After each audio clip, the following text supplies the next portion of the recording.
Lattice, સ્ફટિક lattice અને એકમ કોષો કોને કહીશું તે, ક્રિસ્ટલ લેટાઇસ અને યુનિટ સેલ કોને કહીશું તેની વાત. તો જ્યારે પોઇન્ટ એરિયા ઉપર ટાઇલ્સ લગાડવામાં આવે છે ત્યારે તેમાં પુનરાવર્તિત આકાર એટલે પેટર્ન ઉત્પન્ન થાય છે. તો પોઇન્ટ એરિયા ઉપર ટાઇલ્સ લગાડ્યા પછી જો બધી ટાઇલ્સ ઉપર કોઈક જગ્યાએ નિશાની કરીએ અને ટાઇલ્સને અવગણીને માત્ર નિશાની કરેલા સ્થાનોને જોઈએ તો આપણને બિંદુઓનો એક શું મળે છે? સમૂહ મળી આવે છે. આ બિંદુઓનો સમૂહ એક ઢાંચો, એક સ્ટ્રક્ચર ઉત્પન્ન કરે છે. તેના ઉપર સ્ટાઇલ લગાડીને એક ભાત વિકસિત કરવામાં આવે છે. આ ઢાંચો અવકાશીય શેના તરીકે ઓળખાય? લેટીસ તરીકે ઓળખાય છે.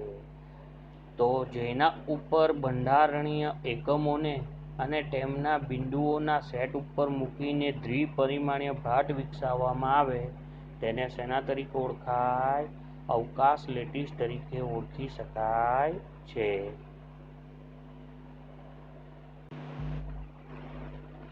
તો આ બંધારણીય એકમોનો પાયો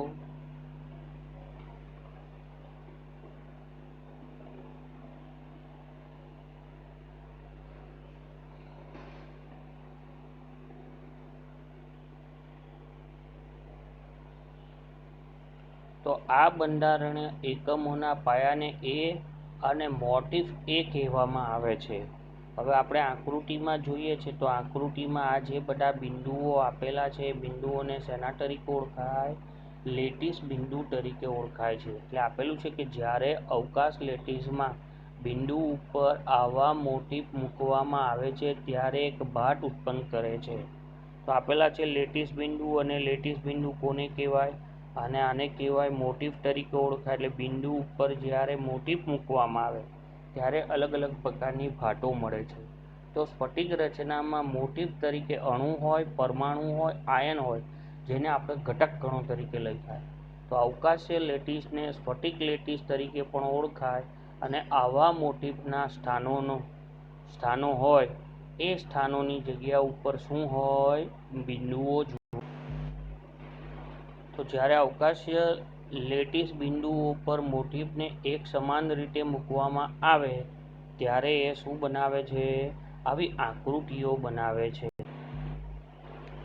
તો આપણે સ્ફટિકની રચના મળે છે તો એક મોટિફ દ્વિપરિમાણીય લેટીસ તથા દ્વિપરિમાણીય લેટીસમાં મોટિફ મૂકવાથી મળતી એક કાલ્પનિક દ્વિપરિમાણીય સ્ફટિક રચના દર્શાવે છે. એટલે લેટીસ બિંદુઓની અવકાશીય ગોઠવણી વિવિધ પ્રકારના લેટીસો ઉદ્ભવે છે. ધારો કે ગોઠવણી કેવી રીતે કરી હોય તો લેટીસ એ તરીકે, એટલે એક બિંદુ હોય એક સરખી લીટીમાં અથવા તો લાઇનમાં એકબીજા સાથે ગોઠવાયેલા હોય તો એવી લેટીસને અથવા તો એવા સ્થાનોને શું કહેવાય? લેટીસ એ તરીકે ઓળખાય. જ્યારે બીજામાં આપેલું છે કે પહેલી સમાંતર શ્રેણી હોય પણ બીજી શ્રેણીમાં શું થાય? બે અણુઓ છે તેની વચ્ચેના ભાગમાં પરમાણુઓ ગોઠવાય તો એવી આકૃતિને લેટીસ બી તરીકે ઓળખાય. એમ લેટીસ એ અને લેટીસ બી બે જુદા જુદા લેટીસમાં બિંદુઓની ગોઠવણી આપણને જોવા મળે છે. તો સ્ફટિકમય ઘન પદાર્થોના વિકાસમાં અવકાશીય લેટીસ બિંદુઓની ત્રિપરિમાણીય ગોઠવણી છે. તો બંધારણીય સ્ફટિક મોટિફને લેટીસ બિંદુઓ સાથે સાંકળતા સ્ફટિકની રચના પ્રાપ્ત થાય છે. તો સ્ફટિકમાં પુનરાવર્તિત પાયા અથવા મોટિફની રચના તથા અવકાશીય દિક્વિન્યાસ સમાન હોય છે. તો સપાટી સિવાય સમગ્ર સ્ફટિકમાં પ્રત્યેક મોટિફનું પર્યાવરણ કેવું થાય? એક સમાન થાય. તો એના માટે આપણે શું જોઈએ? લાક્ષણિકતા. તો સ્ફટિક લેટીસની લાક્ષણિકતા કોને કહેવાય તેની વાત. ઉપર શું જોઈ ગયા? સ્ફટિક લેટીસ કોને કહેવાય તે. તો એની પહેલી લાક્ષણિકતા છે લેટીસના પ્રત્યેક બિંદુને લેટીસ બિંદુ તરીકે અથવા તો લેટીસ સ્થાન તરીકે ઓળખાય છે. લેટીસ એટલે આપણે કોઈ પણ બિંદુ ઘટક કણો લઈ લીધા. મેં કેટલા ઘટક કણો લીધા છે? તો આવી રીતે કુલ 8 બિંદુઓ, 8 ઘટક કણો અવકાશમાં ગમે ત્યાં ગોઠવા છે. તો આ બધાને લેટીસ બિંદુ અથવા લેટીસ સ્થાન કહેવાય. બીજી વાત કરીએ તો લેટીસ, સ્ફટિક લેટીસનું પ્રત્યેક બિંદુ એક ઘટક કણ તરીકે દર્શાવાય. એટલે આ બિંદુને શું કહેવાય? કોઈ પણ એક ઘટક કહેવાય, કોઈ પણ એક પરમાણુ કહેવાય, અણુ કહેવાય, અથવા તો આયન તરીકે લઈ શકાય છે. આપણે NaCl ની વાત કરો તો આ એક પોઈન્ટને શું કહેવાય? એક Na+, બીજાને શું કહેવાય? Cl-, એવી તરીકે ઓળખવામાં આવે છે. ત્રીજા લાક્ષણિકતાની વાત કરીએ તો લેટિસનો ભૌમિતિક આકાર વ્યક્ત કરવા લેટિસ બિંદુઓને સીધી લીટીઓથી જોડવામાં આવે છે. એટલે આ બધા બિંદુઓને એક સરખી લાઇનથી જોડી દેવામાં આવે. જો હું જોડી દઉં છું એટલે તો એ જોડવાથી શું થાય છે? એક વિશિષ્ટ પ્રકારની ભાટ ઉત્પન્ન થાય છે. બે ચોરસ બની ગયા. એનાથી ભાટ ઉત્પન્ન થાય તો એ શું બનવાનું છે? એક ડબ્બા જેવું બને છે, જેને આપણે શેના તરીકે ઓળખાય? લેટિસ ભૌમિતિક આકાર તરીકે ઓળખાય. પણ આ ભૌમિતિક આકારને શેના તરીકે ઓળખી શકાય? એકમ કોષ વડે ઓળખી શકાય છે. શેના વડે ઓળખી શકાય? એકમ કોષ વડે ઓળખી શકાય છે. તો સ્ફટિકને સંપૂર્ણપણે વ્યાખ્યાયિત કરવા આપણને સ્ફટિકના અવકાશ લેટિસના માત્ર નાનકડા ભાગની જરૂર પડે છે. એટલે મેં તમને કીધું કે 8 બિંદુઓને ગોઠવીને શું બન્યું? એક એકમ કોષ બને. એવા એકમ કોષમાં પણ નાનામાં નાના ભાગની જરૂર પડે, એને આપણે એકમ કોષ તરીકે ઓળખાય. તો આ નાનકડા ભાગને એકમ કોષ કહેવામાં આવે છે. એકમ કોષની પસંદગી અનેક રીતે થઈ શકે છે. સામાન્ય રીતે એવા કોષ પસંદ કરવામાં આવે કે જેની લંબ બાજુઓ ટૂંકમાં ટૂંકી હોય અને ત્રિપરિમાણીય એકમ કોષના સ્થાનાંતરીય વિસ્થાપનથી સમગ્ર સ્ફટિકની રચના કરી શકાય છે. એટલે આપણે એમ જોવા જઈએ ને તો શું કહેવાય? તો આવું 4 ખૂણોવાળું લઈ લઈએ એટલે શું બનશે? એક મોટો ભાગ બનશે. એ ભાગમાં બીજા 4 બિંદુઓ લઈ લઈએ તો એક બીજો મોટો ભાગ બનશે. બરાબર છે? એટલે આને શું કહેવાય? સ્ફટિક લેટિસ કહેવાય. એ સ્ફટિક લેટિસની સાથે સાથે શું જોવા મળે? તો એમાં જે બિંદુઓના ભાગ છે તે જોવા મળશે.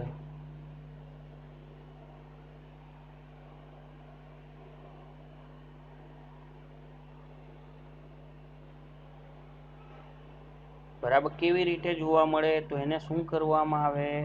મધ્યના ભાગોથી બધાને મધ્ય ભાગ આપેલા છે. મધ્ય ભાગ એટલે કેટલા થશે? તો 6 બિંદુઓ આપેલા હોય એટલે 6 થાય. બરાબર છે? 6 એ 6 કેવી રીતે ગોઠવાશે? તો 6 એ 6 માંથી વિશિષ્ટ પ્રકારે શું થાય? એ બધી રેખાઓ પસાર થતી દેખાશે. બરાબર છે? આવી રેખાઓ પસાર થાય એટલે શું જોવા મળે? તો એક ઉપર, એક નીચે અને બાજુએથી આવી રીતે 4 પ્રકારે જોવા મળે. બરાબર છે? 4 એ 4 ના મધ્ય કેન્દ્રોને જોડી દેવામાં આવે તો જોડી દેવાથી એક શું બને છે? આકૃતિ બને છે. આને પણ એવી રીતે જોડી દેવ તો બધી જગ્યા ઉપર શું બનશે? આકૃતિ બને. તો આવાને સ્ફટિક લેટિસ તરીકે ઓળખાય. એમાંથી એક સરખો નાનો ભાગ લઈ લેવામાં આવે, આટલો ચોરસ કુલ 8 ચોરસ છે એવો નાનો ભાગ લેવ તેને શેના તરીકે ઓળખાય? એક એકમ કોષ તરીકે ઓળખાય છે. શેના તરીકે ઓળખી શકાય? એક એકમ કોષ તરીકે ઓળખાય છે. આગળ આપણે વાત કરીએ એ પ્રમાણે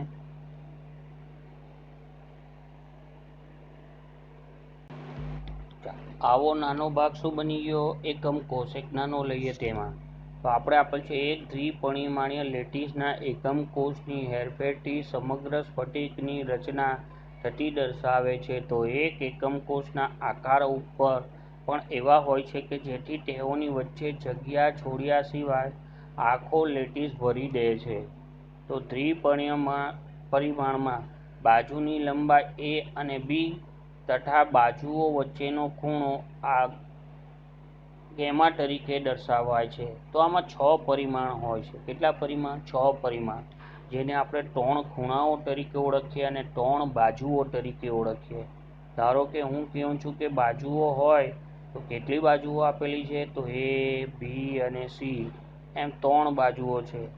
જ્યારે એના ખૂણા આપેલા છે તો ખૂણા પણ કેટલા હોય? 3 ખૂણા હોય, જેને શેના તરીકે ઓળખાય? આલ્ફા, બીટા અને ગેમા તરીકે ઓળખાય. આમ 3 બાજુ અને 3 ખૂણા, આમ કુલ 6 પરિમાણો વડે હોય છે. તો એ પરિમાણોને ઓળખવા હોય તો કેવી રીતે ઓળખી શકાય તેની વાત કરીએ. તો એક બાજુ A આપેલી હોય, બીજી બાજુ B આપેલી હોય અને ત્રીજી બાજુ C આપેલી હોય. એની વચ્ચે ખૂણાની વાત કરીએ તો ખૂણોને કેવી રીતે ઓળખી શકાય? તો A અને B વચ્ચેનો ખૂણો હોય તો A અને B વચ્ચે એટલે આલ્ફા અને બીટા હોય તો એની જગ્યા ઉપર કોણ કામ આપશે? ગેમા કામ આપશે. એની જગ્યા ઉપર બીજી વાત કરીએ તો શું હોય? A અને C વચ્ચેનો ખૂણો હોય તો A અને C વચ્ચેના આલ્ફા અને ગેમા આવે તો એ ખૂણાને શેના તરીકે ઓળખાય? બીટા તરીકે ઓળખાય. એની જગ્યા ઉપર બીજો કોઈ આવી જાય તો એને શું કહેવાય? તો એના માટે આપેલું છે C અને B વચ્ચેનો ખૂણો હોય, કયો છે? તો જાંબલી રંગ વડે દર્શાવાય તો એને શેના તરીકે ઓળખાય? અને B તો C આવે એટલે શેના તરીકે ઓળખાશે? આલ્ફા તરીકે ઓળખાય. આવી રીતે ખૂણાઓની શું કરેલી હોય? વહેંચણી કરેલી હોય.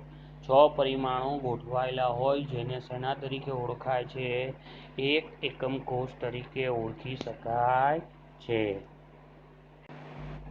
તો આવા બધા એકમ કોષો આપેલા છે જે ખૂણાઓ વાઇઝ છે, એવું નહીં 90ના ખૂણા ઉપર, 90ના ખૂણા, 60ના ખૂણા ઉપર, તો આવી રીતે ગોઠવાયેલો હોય. તો આપણને શું અમે આકૃતિ બતાવી એ પ્રમાણે સ્ફટિક લેટીસની ત્રિપરિમાણીય ગોઠવણીથી એક મોટો ચોરસ બને. પણ એ ચોરસમાં આ જે લાલ તરીકે આપેલું છે એક નાનો ચોરસ છે, એક નાનો ભાગ છે, એટલે આપેલું છે સ્ફટિક લેટીસના નાનામાં નાના ભાગને શેના તરીકે ઓળખાય? એકમ કોષ તરીકે ઓળખાય છે. કયા કોષ તરીકે ઓળખાય? એકમ કોષ. એટલે સ્ફટિક લેટીસ બિંદુ કોને કહેવાય અને એકમ કોષ કોને કહેવાય એ ખાસ આવડવું જરૂરી બને છે. હમણાં મેં દર્શાવ્યું એ પ્રમાણે કે એકમ કોષના પ્રાચલો કયા કયા હોય છે તે. તો આકૃતિમાં દર્શાવ્યા પ્રમાણે એકમ કોષ કોને કહેવાય તેની વાત. તો ત્રિપરિમાણીય સ્ફટિક રચનામાં એકમ કોષની લાક્ષણિકતાઓ કઈ કઈ છે તે. તો પહેલી લાક્ષણિકતા આપેલા કે તેના પરિમાણો, તેની 3 ધારો આપેલી છે અને આ ધારો ક્યાંથી શરૂઆત થશે? તો આપેલી છે એ ધારને શેના તૂટક રેખા વડે દર્શાવે? A, બીજાને B અને ત્રીજાને C તરીકે ઓળખાય છે. આ ધારો પરસ્પર લંબ હોઈ શકે અને ના પણ હોઈ શકે, કારણ કે તો ડબ્બા જેવો ચોરસ જેવો દેખાય, 90 અંશના ખૂણે હોય, પછી 60 અંશના ખૂણે હોય તો બદલાતા જાય. એવી જ રીતે આપેલી છે કે ધારો વચ્ચેના ખૂણા પણ કેટલી? તો 3 ધારો છે તો 3 ખૂણા જોવા મળે. એટલે મેં તમને કીધું કે A હોય તો આલ્ફા, B હોય તો બીટા અને C હોય તો ગેમા. પણ આલ્ફા ખૂણો કોને કહેવાય? તો આલ્ફા ખૂણો કોની વચ્ચે આવે છે?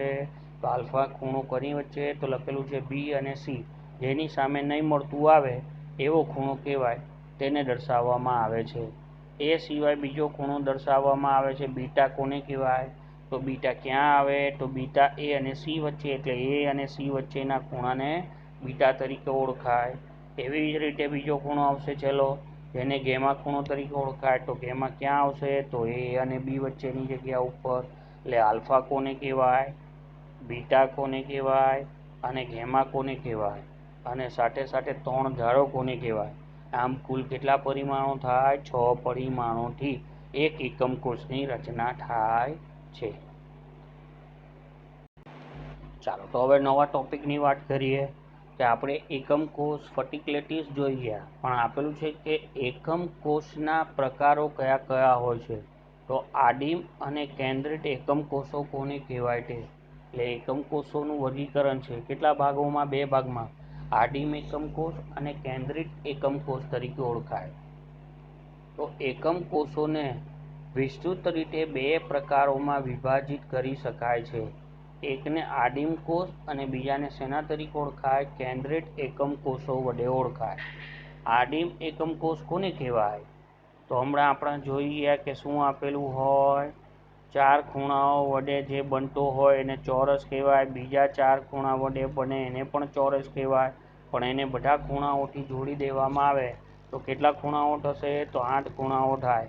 તો 8 ખૂણાઓથી બનતી રચનાને શું કહેવાય? આદિમ એકમ કોષ કહેવાય. એટલે લખેલું છે જ્યારે ઘટક કણો માત્ર એકમ કોષના ખૂણાઓના સ્થાન ઉપર હાજર હોય તો એવાને આદિમ એકમ કોષ કહેવાય. તો કયા ખૂણા ઉપર હાજર હોય તેની વાત કરીએ તો કેટલો છે?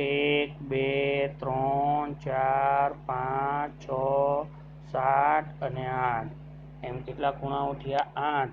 જેટલા ખૂણા એટલા એકમ કોષ, અથવા તો જેટલા ખૂણા એટલા ઘટક કણો. એટલે કુલ 8 ઘટક કણો ભેગા થાય ત્યારે જે રચના બનાવે એને આદિમ એકમ કોષ તરીકે ઓળખાય છે. બરાબર છે. એવી બીજી રચના છે કેન્દ્રિત એકમ કોષ. કોને કહેવાય? તો જ્યારે એકમ કોષ એક અથવા વધુ ઘટક કણો ખૂણા ઉપરાંત અન્ય સ્થાનો ઉપર પણ ધરાવતો હોય તેવાને કેન્દ્રિત એકમ કોષ કહેવાય. તો કેન્દ્રિત એકમ કોષને પણ 3 ભાગમાં વિભાજન કરવામાં આવે છે. એમાં પહેલું આપેલું છે અંતઃકેન્દ્રિત એકમ કોષ. તો અંતઃકેન્દ્રિત એકમ કોષ કોને કહેવાય? તો આવો એકમ કોષ ખૂણાઓ પર રહેલા ઘટક કણો, એટલે કુલ 8 ઘટક કણો તો ખરા જ. અંતઃકેન્દ્રમાં એક ઘટક કણ પરમાણુ અથવા આયન હોય એનાથી કુલ ટોટલ કેટલા ઘટક કણો થાય? 9 ઘટક કણોથી જે કોષ બને એને અંતઃકેન્દ્રિત એકમ કોષ કહેવાય. આકૃતિમાં જો કેટલા આપેલા છે ઘટક કણ? 8. એ સિવાયના ખૂણા સિવાયના કોઈ પણ ભાગો તો શું આવે? આખા બોક્સના મધ્ય કેન્દ્રમાં એક ગોળો મોટો આવેલો હોય. આમ કેટલા કુલ ગોળા થયા? કેટલા ઘટકો થયા? તો જેટલા ગોળા એટલા ઘટકો. તો 9 ઘટક કણો, 9 ગોળાઓ વડે જે આકૃતિ બને તેને શું કહેવાય? અંતઃકેન્દ્રિત એકમ કોષ કહેવાય. ધારો કે એને શું કરવામાં આવે? બધા ખૂણાથી જોડી દેવામાં આવે. બધા સામસામેના ખૂણાને એકબીજા સાથે જોડી દે તો મધ્ય કેન્દ્ર બને. તો મધ્ય કેન્દ્રમાં શું આવેલો હોય? એક ગોળો આવેલો હોય. તો આને શું કહેવાય? અંતઃકેન્દ્રિત એકમ કોષ કહેવાય છે. બીજી વાત કરીએ તો ફલક કેન્દ્રિત એકમ કોષ કોને કહીશું? તો ફલક કેન્દ્રિત આવો એકમ કોષ કે જેના ખૂણાઓ ઉપર રહેલા ઘટક કણો ઉપરાંત દરેક ફલકના કેન્દ્રમાં એક એક ઘટક કણ હોય. આમ કુલ મળીને કેટલી બાજુઓ હોય? 6 બાજુ. 6 એ 6 બાજુના મધ્ય કેન્દ્ર ભેગા થાય એટલે ઘટક કણોની સંખ્યા ખૂણા 8 વત્તા 6 બાજુના કેન્દ્ર એમ કુલ મળીને 14 ઘટક કણો થાય. તો એવાને ફલક કેન્દ્રિત એકમ કોષ તરીકે ઓળખાય છે. આપણે જોવા જઈએ તો કેવી રીતે ઓળખાશે? તો આપેલા છે 1 2 3 4 5 6 7 અને 8. 8 ખૂણાઓ આપેલા છે. 8 ખૂણાઓ સિવાય વાત કરીએ તો ફલકનું કેન્દ્ર એટલે એક આ કેન્દ્ર, એક બીજું કેન્દ્ર, એક ત્રીજું કેન્દ્ર, એક ચોથું કેન્દ્ર. પાછળના ચોરસની વાત કરીએ તો આ કેન્દ્ર, આગળના ચોરસની વાત કરીએ તો આ કેન્દ્ર. એટલે બધાના કેન્દ્રને માપવા હોય તો કેવી રીતે માપી શકાય, કેવી રીતે ગોઠવી શકાય તેની વાત છે. તો આ બધા ચોરસના સામસામેના ખૂણાને ભેગા કરો એટલે વચ્ચે એક શું મળશે? મધ્યબિંદુ મળે. આમ 8 ગુલાબી અને 6 લીલા. આમ કુલ મળીને 8 વત્તા 6 ઘટક કણો ભેગા થાય તો 14 ઘટક કણો થાય.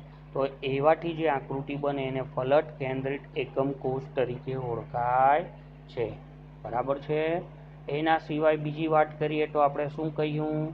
તો અંતઃકેન્દ્રિત એકમ કોષ કોને કહેવાય? તો આવા એકમ કોષના ઘટક કણો ખૂણા ઉપર તો હોય જ, પણ એ સિવાય એક ઘટક કણ એકબીજાની વિરુદ્ધ એવા બે ફલકના કેન્દ્ર ઉપર હાજર હોય તેને શું કહેવાય? અંતઃકેન્દ્રિત એકમ કોષ કહેવાય.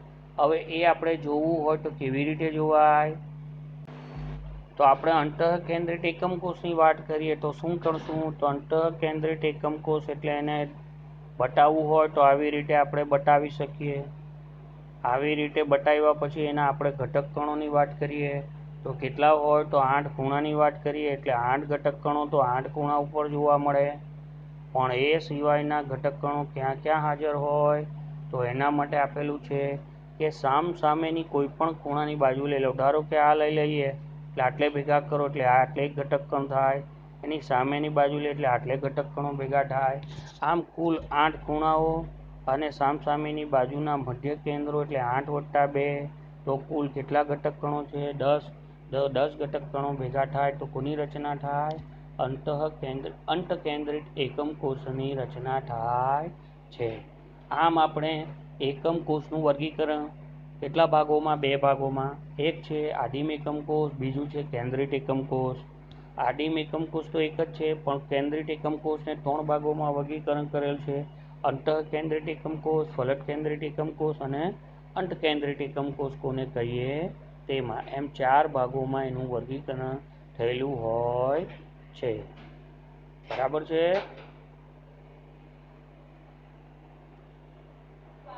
તો એના પછી એ બધી આકૃતિની સમાવેશ કરવામાં આવે છે. તો એ સમાવેશ કરતા થોડું